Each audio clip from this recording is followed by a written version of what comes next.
Welcome to Garden Wise Adventures. My name is Malie, and today we're going to talk about something a little bit different. We're going to talk about Integrated Pest Management, or IPM.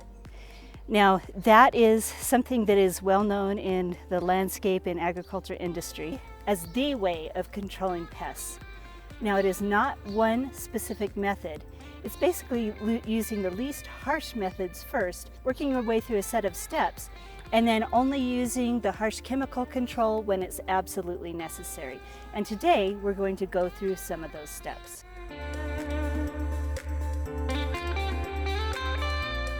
Now, IPM is called Integrated Pest Management, and it's a method of controlling pests and diseases on your property that is counted as the industry standard by almost all landscape professionals, including the people who grow your food.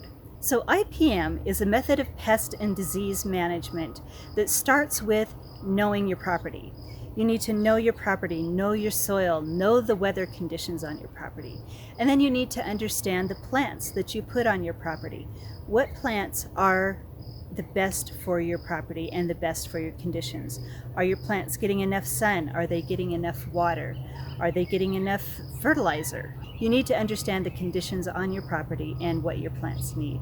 The next thing you need to do is look at your plants and assess whether or not they are actually getting pest damage or if it's weather damage. Now, here in Utah, we've had several storms come through and there's been a lot of wind and hail damage that looks like bug damage. So you need to look at your plants, look at them at different times of day, see if you can identify pests. Maybe you need to take it to your extension services or a professional and make sure that you're actually seeing pest damage. Once you know it's pest damage, you need to figure out how much pest damage can that plant tolerate. If it's peachtree leaf borer, any damage is too much damage. You need to be able to control that. If it's earwig damage, how many earwigs do you have? If it's aphids, are the aphids really actually causing a problem with your plant that is weakening it? So you need to look at your plants and decide how much pest damage is too much and when you need to take action. Once you decide that you need to take action, there are several different options that you can take. And with integrated pest management, you always start with the least damaging to the environment. And the first thing that you do is always understand your plants and your property and what pests they can get and whether or not they're in the right area. So let's look at my property, and I'm going to show you a few different areas that do get pest damage. So here we are on the north side of my property. And this area is a place where I get quite a few problems. Now, if you look down the street, down there is a field. It's kind of hard to see because it's getting dark tonight, but there's a field down there and the fence is broken. We get tumbleweeds that go through there, lots of weed seeds that blow through. So this side of my property gets a lot of weeds through it, a lot more than the rest of them. But the way I've built this side of my property is as a barrier to the rest of it. The only place I really have to control weeds often is along this edge. And I've covered as much of this edge as I can with plants, and it stops the tumbleweeds. After every storm I have to come pull tumbleweeds out of here. But the rest of the property does not get that many weeds through it. So that is one method of IPM, is I've identified the problem and I've figured out a solution that does not cause any environmental damage. And it makes life easier for me. Another area, and we'll talk about chemicals later, but this area gets a lot of grass in it. So that's an area that I know needs some sort of management, either a barrier to keep the grass out or digging. There's a lot of different ways to control grass through there. Now, if you look through here, I have an aspen tree. Now, if you've followed me on Facebook at all, you know that I am anti-aspen trees, because aspen trees are not happy below 7,000 feet. They need a lot of water, they need cooler temperatures, and they may stay beautiful for a few years on the valley floors, but we know for a fact that aspen trees are subject to a lot of diseases and pests.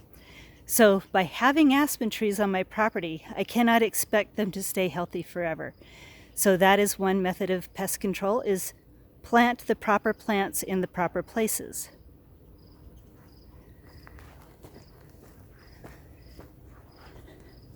Here's another one, peach trees. We know that peach trees have shortened lifespans, especially here in Utah, because they're very subject to peach tree leaf borers.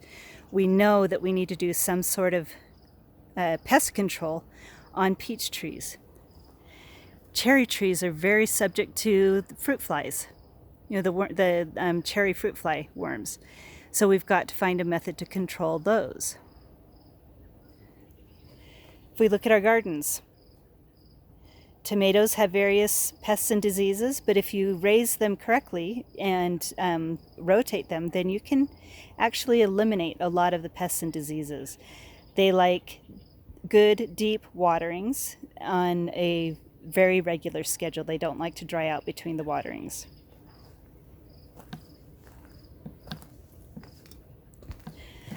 As you look here, I decided to plant brassicas for the first time this year. And brassicas, we know, have problems with aphids and cabbage worms. So I put it under a cover to kind of control the problem. Now, as you can see, there's a hole up here. I had no insect damage in here until we had the hole. And now look at my cabbages. The cabbage butterflies got in here and are wreaking havoc. And here we have our lawn. Lawns have a great deal of pests, diseases, bugs, weeds that get into our lawns. As long as you know what pests and diseases are in your area and which are most prevalent, you can come up with a plan to help control it, starting with the least damaging methods first. So for today's video, I just wanted to cover the very beginning of IPM, which is planting the right plant in the right place, proper cultural requirements. Make sure you take care of them well, give them enough water, enough sun. And that is the first and most important method of control when it comes to integrated pest management. Now in the next videos, we're going to get into the next steps. The steps that I've outlined here today do not work. We need to move our way up the ladder to a little harsher method of pest control. So next time, in our next video, we're going to discuss barrier controls. So I hope you've enjoyed this video. If you've liked it, please like and subscribe, share it with your friends, and wait for the next video. And while you're waiting, have a wonderful garden adventure.